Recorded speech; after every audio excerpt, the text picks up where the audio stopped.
जो हमारा आज का टॉपिक है वो है द सिटीजनशिप एक्ट 1955। हमने इससे पहले जो आर्टिकल्स थे 5 to 11, जिसमें सिटीजनशिप का, नागरिकता का एक प्रावधान और उसके अंदर क्या क्या चीज़ें थे, कौन कौन से आर्टिकल थे, आर्टिकल 5 to 11, उसमें कोई पाकिस्तान से माइग्रेट होके गया है या वहाँ से आया है या यहाँ से गया है, या क्या क्या तरीके हैं जिससे सिटीजनशिप मिल सकती थी। तो आज हम टॉपिक डिस्कस करेंगे सिटीजनशिप एक्ट 1955 में क्या क्या आपके रोचक तथ्य रहे हैं और उसमें क्या क्या चीज़ें कवर की गई हैं। तो मन लगा के, ध्यान लगा के इस टॉपिक को देखिएगा। बहुत ज़्यादा इसके डेप्थ में से क्वेश्चंस नहीं आते, लेकिन जो बेसिक है कि सिटीजनशिप एक्ट जो सबसे पहले वाला था वो कब आया था, किस सन से किस सन के बीच में क्या चीज़ें थी और उसके अंदर क्या क्या मेन टॉपिक्स थे, हेडलाइंस थी, उनके बारे में बताया गया है। तो बेसिकली आपको एक आइडिया होना चाहिए हिंदुस्तानी होने के नाते कि जनरली एक नागरिकता का अधिकार किन किन लोगों को किस तरह से मिल सकता है, और अगर वो अधिकार ख़त्म होना है तो वो किस बेस पे ख़त्म किया जा सकता है। तो अभी हम शुरू करते हैं आज का टॉपिक, द सिटीजनशिप एक्ट 1955। तो जनरली जो तरीके हैं कि किन किन तरीक़ों से सिटीजनशिप एक्ट या सिटीजनशिप नागरिकता मिल सकती है, वो आपको जन्म के आधार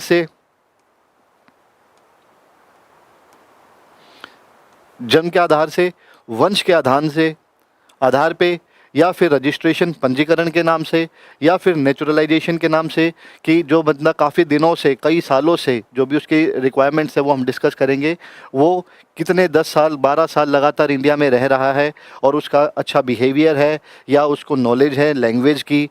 तो उन सारी चीज़ों को मद्देनज़र रखते हुए सेंट्रल गवर्नमेंट के द्वारा उनको नागरिकता दी जा सकती है। और इनकॉर्पोरेशन ऑफ टेरिटरी, यानी कि जो भी टेरिटरी, कोई भी ऐसा क्षेत्र जो इंडिया में मिल गया हो तो उसके लोगों को ऑटोमेटिकली नागरिकता मिल जाती है। तो हम इनको डिस्कस करेंगे एक एक करके। जन्म से वंश, पंजीकरण, समीकरण एंड क्षेत्र का समावेश। अब जन्म के आधार पे कैसे होता है? Every person born in India on और आफ्टर 26 जनवरी 1950, जो हमने पढ़ा था कि जो हमारा संविधान जो लागू हुआ था वो 26 जनवरी से हुआ था। तो जो 26 जनवरी से पहले और उस दिन जो भी आदमी, इंसान जिसने जन्म लिया है इंडिया में, उनको ऑटोमेटिकली आपके जो नागरिकता है वो मिल जाएगी, लेकिन वो 1 जुलाई 1987 से पहले होनी चाहिए। Is an Indian citizen irrespective of the nationality of his और पेरेंट्स। जिन्होंने 1950 से पहले या उस दिन जिसने जन्म लिया है उसको नागरिकता मिल जाएगी, चाहे उसके पेरेंट्स इंडिया के सिटीजन थे या नहीं थे। Every person born in India between 1 July 1987 and 2 December 2004, 1987 से 2004 के बीच में जिस भी इंसान ने जन्म लिया है उनको सिटीजनशिप मिल जाएगी, नागरिकता मिल जाएगी, लेकिन इधर of his or her parents, किसी के पेरेंट्स आपके उस समय पे भारत के नागरिक होने चाहिए, चाहे वो लड़का है या लड़की है, उनके पेरेंट्स उससे पहले, उसके जन्म के टाइम पे भारत के नागरिक होने अनिवार्य हैं। Every person born in India on और after 3 December 2004 it is a citizen of the country given both his or her parents are Indians or at least one parent is a citizen and the other is not an illegal migrant। 2004 के बाद जिसका जन्म हुआ है उसमें उनके दोनों parents Indian होने चाहिए, नागरिकता होनी चाहिए, और एटलीस्ट एक पेरेंट आपका सिटीजन होना चाहिए और दूसरा पेरेंट आपका इलीगल माइग्रेंट नहीं होना चाहिए। ऐसा नहीं है कि किसी देश से आके वैसे ही बस गए हैं बिना सिटीजनशिप लिए या बिना किसी की इन्फॉर्मेशन के, तो उसके जन्म के, बच्चे के जन्म के टाइम पे ये इलीगल माइग्रेंट नहीं होने चाहिए।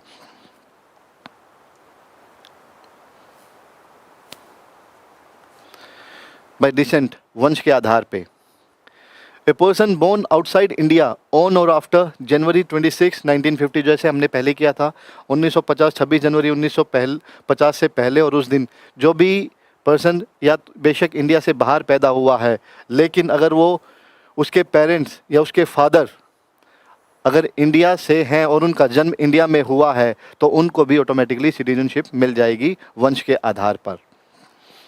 Person born outside India on और आफ्टर दिसंबर 10, 1992, 10 दिसंबर 1992 के दिन और या उसके बाद अगर कोई आदमी पैदा हुआ है, कोई इंसान पैदा हुआ है इंडिया में, लेकिन 2004 से पहले उसका जन्म होना चाहिए और उनके either of his her parents, एक कोई भी उनका पेरेंट्स में से आपका बर्थ के हिसाब से इंडिया का सिटीजन होना चाहिए।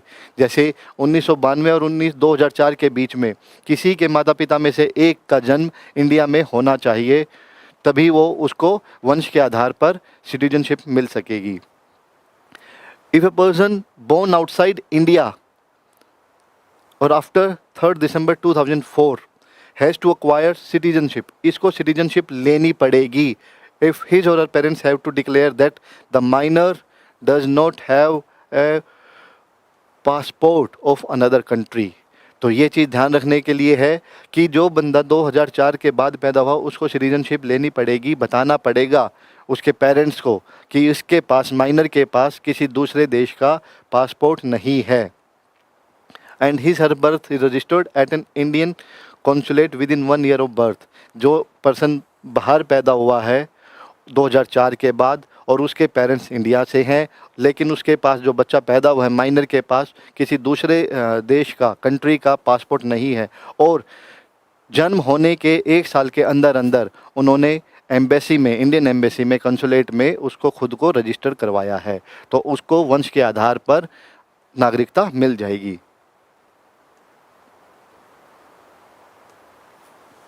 बाय रजिस्ट्रेशन, पंजीकरण, द सेंट्रल गवर्नमेंट में on an application register as a citizen of India any person if he belongs to any of the following categories। कोई भी इंसान है, अगर सेंट्रल गवर्नमेंट चाहेगी तो हर किसी को एप्लीकेशन के बेस पे नागरिकता दे सकती है। कैटेगरीज क्या क्या है? A person of Indian origin, Indian origin का मतलब है भारतीय मूल, जिसका कोई ना कोई संबंध रहा हो, फादर, ग्रैंडफादर, कोई ऐसा उनका कनेक्शन या उसकी रूट्स आपके भारत से जुड़ी हुई हैं। हु इज़ ऑर्डिनरी, आमतौर पर resident in India for 7 years, अगर वो 7 साल तक लगातार इंडिया में रहा है और उसने फिर एप्लीकेशन के लिए अप्लाई किया है तो रजिस्ट्रेशन के बेस पे उसको नागरिकता मिल जाएगी। अगर सेंट्रल गवर्नमेंट कंप्लीट सारे डॉक्यूमेंटेशन चेक करके और उसके बाद अगर उनको लगता है कि ये वैलिड केस है तो उसको नागरिकता मिल जाएगी। A person of Indian origin who is a resident in any country और प्लेस आउटसाइड अनडिवाइडेड इंडिया, ऐसा कोई इंसान जो बाहर रहता है लेकिन अविभाजित भारत के बाहर भी रहता है, उसको भी ये मिल जाएगी। A person who is married to a citizen of India and is resident in India for 7 years, again अगर हम पहला और तीसरा पॉइंट देखेंगे ऑलमोस्ट सेम है, लेकिन इसमें मैरिज का क्लोज डाला हुआ है क्योंकि डॉक्यूमेंटेशन में इजी हो जाता है। अगर किसी ने शादी की है इंडियन सिटीजन के साथ और वो 7 साल से ज़्यादा खुद भी रह रहे हैं तो उनको नागरिकता मिल जाएगी। Minor children of person who are citizens of India, again जिसके माइनर बच्चे हैं, नाबालिग बच्चे हैं और उनके पेरेंट्स सिटीजन्स हैं, उनको मिल जाएगी। Good evening everyone, welcome to the class. Please आपके कोई भी एनडीए से रिलेटेड या कोई भी ऐसे डाउट्स हो प्लीज़ आप मैसेज करते रहिएगा, मैं उसके साथ के साथ कोशिश करूंगा आंसर देने की। रिगार्डिंग टॉपिक्स हम उसके बारे में डिस्कस करते रहेंगे, लेकिन एनडीए के पॉइंट ऑफ व्यू से जो भी चीज़ें रहेंगी वो आपको साथ के साथ क्लैरिफाई करते रहेंगे। थैंक यू खुशी, थैंक यू। आई होप आपका डाउट क्लियर हो गया होगा। बाय नेचुरलाइजेशन, समीकरण एकाकीकरण से के आधार पे सेंट्रल गवर्नमेंट में on an application grant a certificate of naturalisation to any person.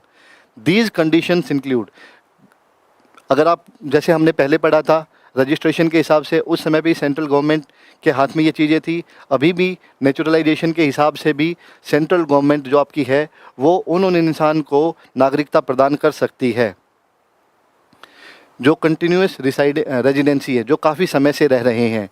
Living in India continuously for 12 years, 12 साल तक लगातार रह रहे हैं, with the last year just before applying and a total of 11 years with in the previous 14 years. पिछले 14 सालों में 11 साल आपका टोटल टाइम आपका इंडिया में रहा हो, या फिर जिस साल एप्लीकेशन उन्होंने दी है उस साल से पहले 1 साल लगातार आपके रहे हों और कंटिन्यूसली 12 ईयर्स। ये 2-3 कंडीशन है, इनको बड़े ध्यान से पढ़िएगा। लक्ष्मीकांत बुक से और जो एनडीए की स्पेसिफिक बुक है उसमें से ये लैंग्वेज एज इट इज़ ली गई है और इन पॉइंट्स को ऐसे ही याद करना है, क्योंकि आपके जो पहले भी बताया है आपके क्वेश्चंस ऐसे ही आएंगे, स्टेटमेंट बेस्ड आएंगे। और कोई भी आपको क्वेश्चन ऐसे आ सकता है कि कंटिन्यूस रेजिडेंसी, सिटीजनशिप रिस्ट्रिक्शन या कौन सी स्टेटमेंट गलत है या ठीक है। तो आपको पर्टिकुलर हर एक टॉपिक के जो बेसिक मेन पॉइंट्स हैं वो आपको ध्यान में रखने हैं।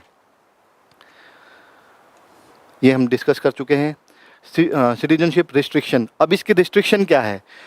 Not being a citizen of a country that does not allow Indian citizens to become citizens by naturalisation. ऐसे किसी देश का नागरिक नहीं होना चाहिए जो इंडियंस को वहाँ की नागरिकता नहीं देते हों as a part of naturalisation. तो ऐसा किसी भी देश का अगर किसी और देश में जाके वो ऐसा प्रावधान नहीं है तो उस देश के नागरिक को भी जो भारत सरकार है वो नागरिकता नहीं देगी। रेनंशिएशन ऑफ फॉरेन सिटीजनशिप, किसी ने त्याग कर दिया हो फॉरेन सिटीजनशिप का। Being willing to give up the citizenship of any other country if application for Indian citizenship is accepted. Indian citizenship के लिए किसी ने एप्लीकेशन डाली, उसकी वो एक्सेप्ट हो गई और उसने दूसरी जो किसी और देश की जो सिटीजनशिप थी उसको त्याग कर दिया हो तो उसको भारत की नागरिकता मिल जाएगी।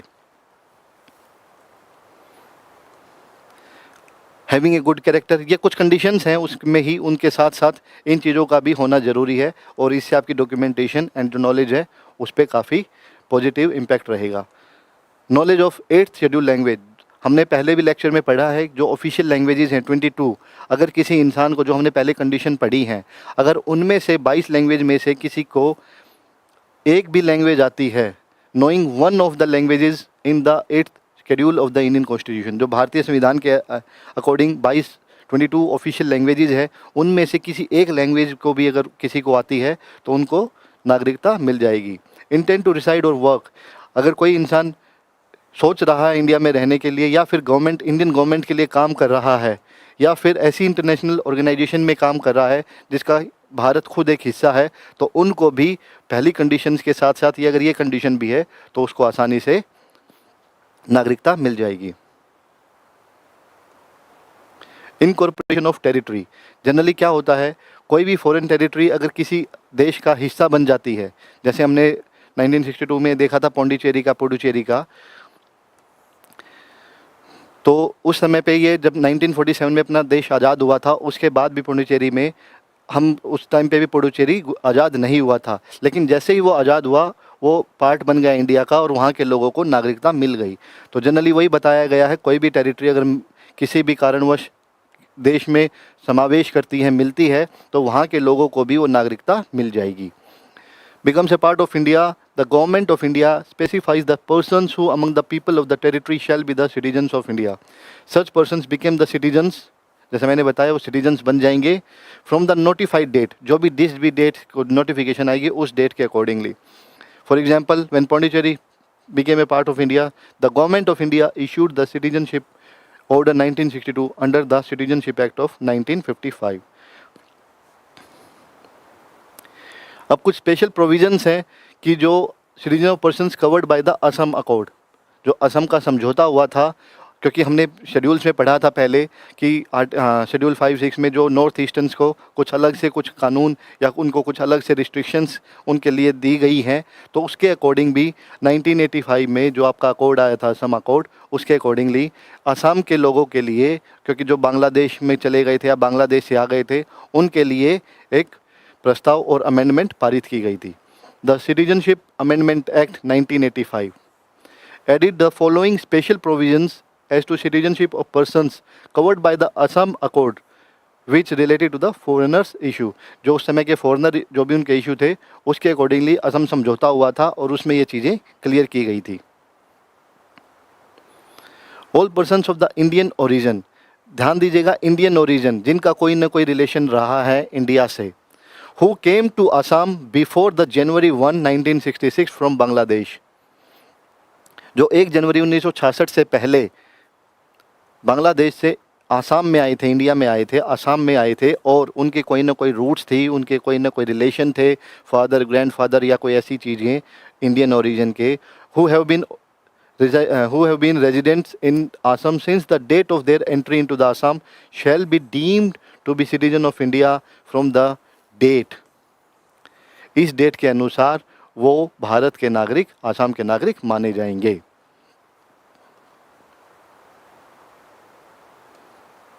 Every person of Indian origin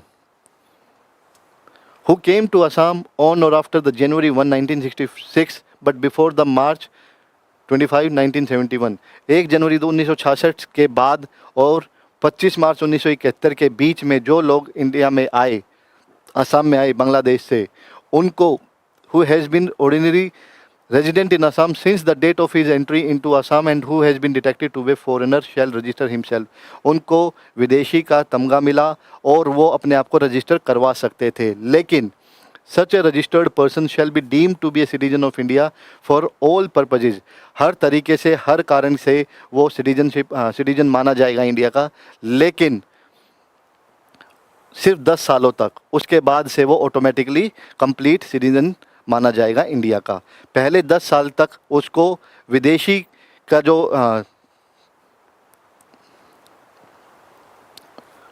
सिर्फ विदेशी के रूप में पहचाना जाएगा और उसके बाद 10 साल के बाद उसको भारत का नागरिक माना जाएगा. और इस 10 साल में भी उसको सारे राइट्स, सारे जो भी आपके ऑब्लिगेशंस हैं, वो सारी चीज़ें उनको मिलेगी. सिर्फ वोट ना करने का उनको मौका दिया जाएगा, वो वोट नहीं कर पाएंगे. ऐसे पंजीकृत व्यक्ति को विदेशी के रूप में पहचाने जाने की तारीख से 10 वर्ष की अवधि तक समाप्ति की तारीख से सभी उद्देश्यों के लिए भारत का नागरिक माना जाएगा. और 10 वर्ष की मध्यवर्ती अवधि में वोट देने के अधिकार को छोड़कर, एक्सेप्ट राइट टू वोट, बाकी सारे अधिकार जो उसके पास भारत के नागरिक के समान अधिकार और दायित्व होंगे वो सारे उसको कर सकता है. ये था आपका असम अकॉर्ड. अब लॉस ऑफ सिटीजनशिप. अब जो आपकी सिटीजनशिप है, नागरिकता है, उसकी हानि कैसे हो सकती है, उसको कैसे हटाया जा सकता है. आपके 3 तरीके हैं, रिनंशिएशन, टर्मिनेशन एंड डेप्रीवेशन. अगर हम हिंदी में इनके मीनिंग देखेंगे, त्याग, समापन और वंचना. एक एक करके इनको डिस्कस करते हैं. कोई भी सिटीजन ऑफ इंडिया और फुल एज एंड कैपेसिटी अपनी क्षमता के अनुसार और अपनी एक पर्टिकुलर आयु एज अगर उसने पाली है, उसके बाद कैन मेक ए डिक्लेरेशन, एक घोषणा कर सकता है कि वो भारत की जो नागरिकता है उसको छोड़ रहा है, उसका त्याग कर रहा है. Upon the registration of that declaration, उसकी रजिस्ट्रेशन हो जाएगी तो वो पर्सन, वो इंसान, उसको नागरिकता का जो अधिकार है वो उसका छीन लिया जाएगा. हावेवर, अगर ऐसी कोई डिक्लेरेशन, ऐसी कोई घोषणा वो ऐसे समय पे करता है जब युद्ध चल रहा है, और जिस देश के साथ युद्ध चल रहा है अगर वो उस देश के लिए कर रहा है, तो उस समय पे सेंट्रल गवर्नमेंट उसकी एप्लीकेशन को, रजिस्ट्रेशन को विदहेल्ड कर सकती है, रोक सकती है.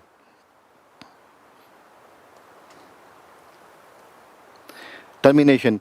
When an Indian citizen voluntarily, जानबूझ के, खुद की स्वेच्छा से, इच्छा से, consciously, knowingly and without duress and due influence, किसी के दबाव में, किसी के जोर में ना आके अगर किसी और देश की सिटीजनशिप लेता है तो his Indian citizenship automatically terminates. अगर किसी दूसरे देश की सिटीजनशिप ले ली है तो जो उसकी भारत की नागरिकता है वो अपने आप समाप्त हो जाएगी. However, does not apply during a war in which India is engaged. Same यही है, अगर इंडिया किसी के साथ युद्ध में एंगेज है, वॉर लड़ाई लड़ रहा है और ऐसा कोई प्रावधान आता है तो सेंट्रल गवर्नमेंट उसकी रजिस्ट्रेशन को विदहेल्ड कर सकती है, रोक सकती है. डेप्रीवेशन, वंचना करना. It is a compulsory termination of Indian citizenship by the central government. कोई भी ऐसा कानून या कोई भी ऐसी चीज़ें होती हैं जब भारत सरकार को लगता है कि किसी इंसान द्वारा कोई ऐसा काम किया जाता है या कोई ऐसे कार्य को अंजाम दिया जाता है जो संविधान के अनुसार ठीक नहीं है, तो उस केस में भी भारत सरकार किसी भी इंसान की नागरिकता को रद्द कर सकती है, ख़त्म कर सकती है. जैसे किसी भी इंसान ने धोखेधड़ी से नागरिकता ली हो, नकली डॉक्यूमेंट से लिया हो, या किसी और देश का आके जासूस बन के कुछ और चीज़ें ऐसी की हो, तो उस केस में पकड़े जाने पर उसकी नागरिकता रद्द हो जाएगी. अगर किसी इंसान ने, नागरिक ने डिसलॉयल्टी दिखाई है कॉन्स्टिट्यूशन ऑफ इंडिया, अगर अपनी जो निष्ठा है अगर उसके विपरीत कोई कार्य किया है तो उसके टाइम पे भी भारत सरकार उसकी नागरिकता को रद्द कर सकती है। The citizen has unlawfully traded or communicated with the enemy during a war.